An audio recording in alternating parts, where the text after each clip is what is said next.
My friend from Louisiana, Mr. Higgins, is recognized for 5 minutes. Thank you, Mr. Chairman. Postmaster General DeJoy, we've met many times. It occurred to me, I was looking at when you were sworn in, and this must have been the longest 3 years of your life, good brother. I was born in Brooklyn, so Yeah, that was long, too. I think you have earned an epitaph, said, this guy never quit. You've hung in there. But I have to say, some of the changes, I realize that you're dealing with quite a complex machine. But some of the changes, it really are beyond, from a perspective of common sense. They're beyond understanding. Like shifting mail to your major hubs, looking at it on a map and say, I guess this looks like a good idea from that perspective. But when you get down to the reality of taking a piece of mail and that's scheduled to be delivered, half a mile away from a post office and sending that mail 100 miles away to a hub to have it distributed to come back. These are the kind of things that, when they're pointed out, they make no sense. But I have to say that I believe that, from my perspective, your biggest problem is regulations. You're being regulated to death. And let me point out regarding money, in 1980, a stamp was 18 cents. It's 63 cents now. So you've gone up 45 cents for a stamp. But in 1980, America's total debt was $1 trillion. It's $32 trillion now. So Congress is in no position to look at the post office and say, your rates have gone up too much. You're receiving a tremendous amount of American treasure through direct budgeting and appropriation, but it seems to me that your problems come from regulation. So I ask you candidly, if you had the regulatory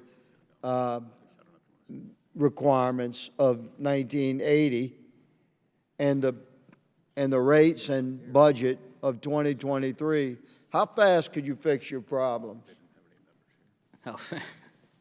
Well, sir, and one quick point on the logistics behind moving the mail has to deal with volume aggregation and so forth. So that's why why that process. Setting that aside, Mr. DeJoy, you say you have a list of 1,000 pages of rules you have to follow, right? You were talking about why a mail carrier and it can't deliver to a house right next to another house. I talked to an old guy, retired. He said, Clay, it used to be maps and mailboxes determined routes and delivery. It was pretty much that simple. And obviously, if a new resident had established a mailbox at their home, they'd just be added to the route in that area. It was a decision made at the branch. It didn't require committee studies and tremendous, regulatory review. It was just a common sense decision. Someone moved into the neighborhood, they have a mailbox, they'd get added to that route.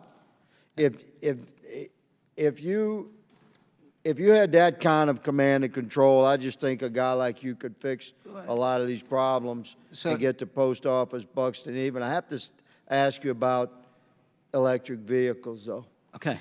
I wasn't going to bring it up, but my friend Mr. Lynch did. I think this may be the worst idea in the history of bad ideas. I think we're going to look back on this. I mean, utility vehicles must be robust and rugged. You have to have, obviously, a postal delivery vehicle goes through a lot. And as you observe, the American citizens that have electric cars are really casual use vehicles.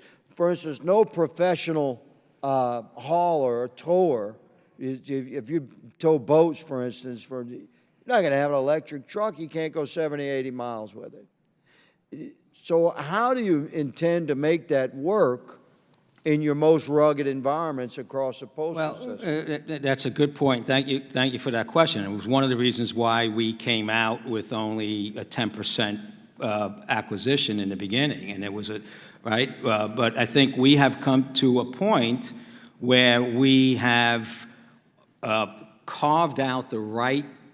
We know every single route and what its applicability is. Right, the durability of the vehicle is the same. And we know every route where and what type of conditions. And at the end of the day, from the way a vehicle works today, electric vehicle, and what our route system is all over up to Alaska and everything, it's only about 70% of them we'd only get to about 70% of the routes. And then there's different levels of return on electric vehicles.